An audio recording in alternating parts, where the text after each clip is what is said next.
السلام علیکم پیارے بچوں، امید ہے آپ سب لوگ خیریت سے ہوں گے۔ میں آپ کی اردو کی ٹیچر مس رضا سولنگی۔ آج ہم شروع کرنے جا رہے ہیں سبق نمبر 2 اور کتاب کا سبق نمبر 4 ہے، اور ویسے آپ کا اسسمنٹ کا سبق نمبر 2 ہے۔ کون سا ہے؟ ہمارے ہادی، ہمارے رہبر صلی اللہ علیہ وآلہ وسلم۔ اہم الفاظ ہیں۔ آج ہم اس چیپٹر کی، اس سبق کی بلند خوانی کریں گے۔ اہم الفاظ ہیں: وصف حسن، پیغمبر، امتیاز، کٹھن، التجا۔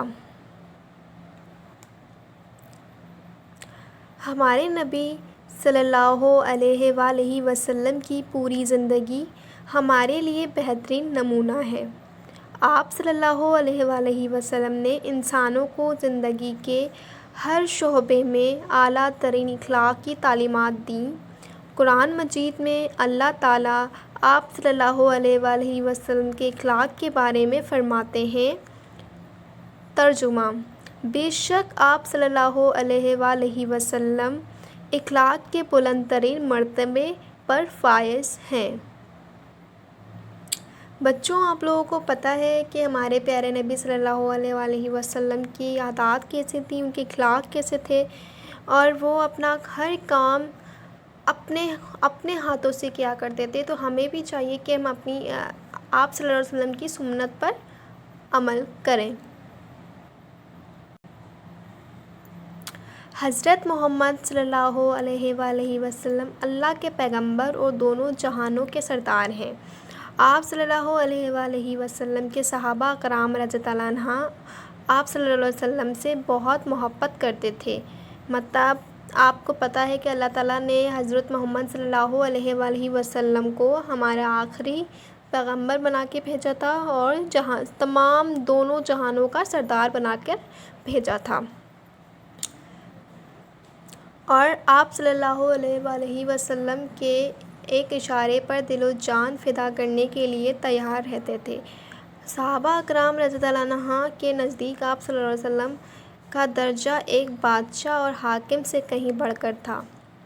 مطلب آپ صلی اللہ علیہ وسلم سے صحابہ کرام جو تھے بہت زیادہ محبت کیا کرتے تھے، بہت حد سے زیادہ ان سے پیار کیا کرتے تھے، اور ان کے اوپر دل و جان فدا کرنے کو تیار تھے، اپنی جان کی قربانی دینے کے لیے ہمیشہ تیار رہتے تھے۔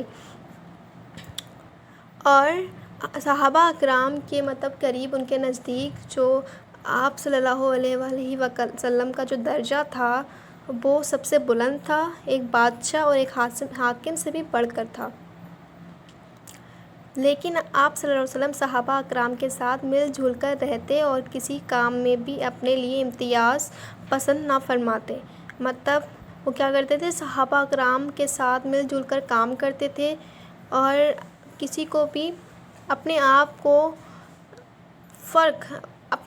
فرق پسند نہیں فرماتے تھے۔ مطلب وہ نہیں سمجھتے کہ میں الگ ہوں، میں آپ جیسا ہی ہوں، اور میں وہی کام کروں گا جو ہجرت کے وقت رسول اللہ صلی اللہ علیہ وآلہ وسلم نے مدینے میں داخل ہونے سے پہلے قباء میں چند دن قیام فرمایا۔ مطلب ہجرت کے وقت چند رات انہوں نے مدینے سے پہلے کہاں گزارے تھے؟ قباء میں۔ اس دوران آپ صلی اللہ علیہ وآلہ وسلم نے وہاں ایک مسجد کی بنیاد رکھی جو مسجد قباء کے نام سے مشہور ہے۔ مطلب انہی چند دنوں میں انہوں نے ایک مسجد کی بنیاد رکھی تھی، اور اس مسجد کا کیا نام رکھا تھا؟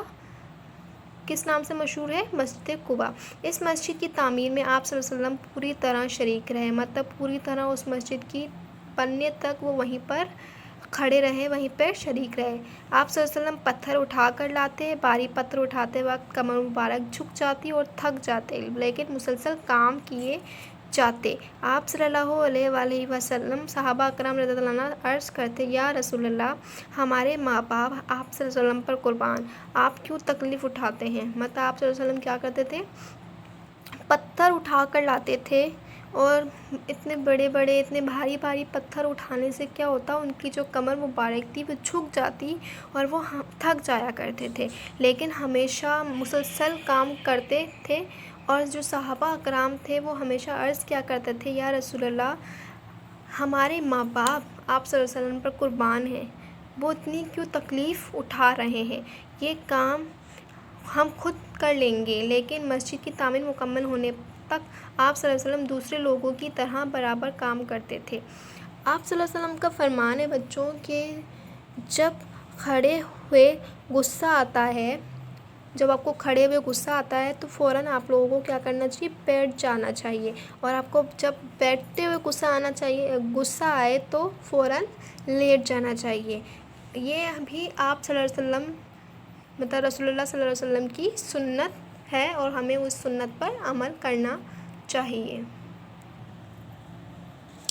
ہجرت کے 5ویں سال خندق کی لڑائی ہوئی تو عرب کے سارے مشرکین نے مل کر مدینہ منورہ پر چڑھائی کر دی۔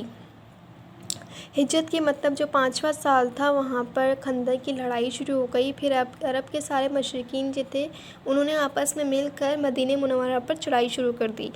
رسول اللہ صلی اللہ علیہ وآلہ وسلم نے صحابہ اکرام سے مشورے کے بعد فیصلہ کیا کہ مدینے کے گرد خندق کھودی جائے۔ یہ خندق کھودنا بہت مشکل کام تھا۔ زمین کئی جگہ سے سخت پتھریلی تھی، لیکن 3000 جاں-نثار صحابہ رضی اللہ عنہ نے دن رات ایک کر کے یہ کٹھن کام بے حسن خوبی مکمل کیا۔ رسول اللہ صلی اللہ علیہ وآلہ وسلم نے بھی اس سخت مشقت والے کام میں آخر تک حصہ لیا۔ آپ صلی اللہ علیہ وسلم صحابہ اکرام رضی اللہ عنہ کے ساتھ مٹی کھودتے اور اسے اٹھا کر باہر پھینک آتے۔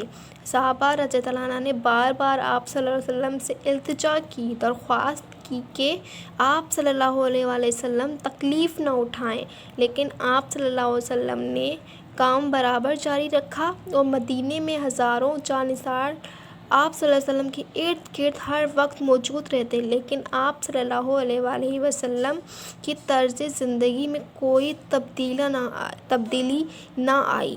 آپ صلی اللہ علیہ وآلہ وسلم ہمیشہ اسی طرح صحابہ اکرام رضی اللہ عنہ کے ساتھ مل جل کر کام کر رہے۔ جس طرح دیگر صحابہ اکرام رضی اللہ عنہ ہاتھ سے کام کرتے، آپ صلی اللہ علیہ وسلم بھی اسی طرح ہاتھ سے کام کرتے اور اس کو عار نہ سمجھتے۔ عار کا بچوں، عار سے مراد ہے شرم، ان کو جتنے بھی لوگ تھے وہاں پہ وہ ہمیشہ ہاتھ سے کام کیا کرتے تھے، تو آپ صلی اللہ علیہ وسلم بھی ہاتھ سے ہی کام کرتے اور اس میں کوئی بھی شرم محسوس نہیں کرتے تھے۔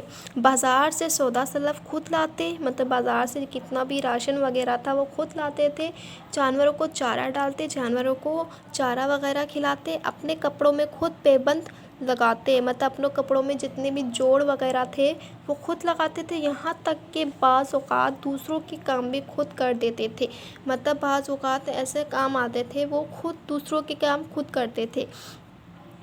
آپ صلی اللہ علیہ وسلم نے عجز و انکسار اور مسافات کا ایسا اعلیٰ نمونہ پیش کیا جس کی مثال ملنا ناممکن ہے۔ آپ صلی اللہ علیہ وسلم کی ساری زندگی ہمارے لیے ہدایت کا سرچشمہ ہے، ہدایت کا سرچشمہ ہے، جہاں سے چشمہ پھوٹے، ٹھیک ہے۔ اللہ تعالیٰ نے آپ صلی اللہ علیہ وسلم کو ہمارے لیے ہادی بنا کر بھیجا۔ اللہ تعالیٰ ہمارے آپ صلی اللہ علیہ وسلم کے اس اسوہ حسن پر عمل پیرا ہونے کی توفیق دے، آمین۔ امید ہے بچوں آپ لوگوں کو سبق ہمارے ہادی، ہمارے رہبر صلی اللہ علیہ وآلہ وسلم اچھی طریقے سے اس کی بلند خوانی جو ہے سمجھ میں آ گئی ہوگی۔ آپ کو اس کی بار بار گھر میں پریکٹس کرنی ہے، اس کو اور پڑھنا ہے اچھے سے۔ میں ملوں گی آپ سے اپنی نیکسٹ ویڈیو میں، اپنا خیال رکھیے گا، اللہ حافظ۔